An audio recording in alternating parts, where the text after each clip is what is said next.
2 పంపులు ఒక ట్యాంకును 20 నిమిషాలు 30 నిమిషాలలో నింపగలవు.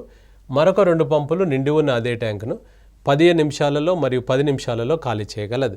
ఇంతకుముందే 4/5 వంతు నిండి ఉన్న అదే ట్యాంకును 4 పంపులు ఒకేసారి ప్రారంభించబడను. అయినా ఆ ట్యాంక్ ఎంత సమయంలో నిండును లేదా ఖాళీ చేయగలదు అన్నాడు. ఆ ట్యాంకు ఎంత సమయంలో నిండును లేదా ఖాళీ చేయగలదు? 20 నిమిషాలు 30 నిమిషాలు చెప్పాడు. 10 నిమిషాలు 10 same as it is question. దానిలాగానే ఇది చేస్తాం. సో మనకు 20 మినిట్స్ 30 మినిట్స్, ఇది 20 ఇది 30.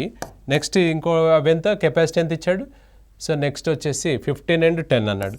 ఇది 15 ఇది 10, ఎల్సిఎం 60 తీసుకుంటే ఇది 3 సార్, ఇది 2, ఇది ఎంత 4 -4, ఇది -10 6.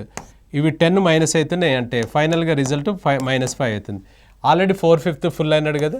4/5 వంతు అంటే 60లో 4/5 అంటే ఎంత అవుతుంది? 5 12 సార్లు 48 నిండుందంట. 48 నిండుంది కదా. ఇది ఎంత సమయంలో ఖాళీ అవుతుంది అన్నాడు. 3 ఓపెన్ చేస్తే ఇది ఎంత సమయంలో ఖాళీ చేస్తుంది? ఇది ఎంత సమయంలో? 48/5. సో 9 సార్లు 3. సో 9 3/5 ఆన్సర్ వస్తుంది. సో మనకు 9 3/5 నిమిషాలలో ఏమవుతుంది? ఎంటీ. ఇది కాదు, ఎంటీ ఇక్కడ ఉంది కదా, ఇది ఆన్సర్. ఇది కాదు, ఇది ఆన్సర్ వస్తుంది. Emptied in 9 and 3/5 minutes.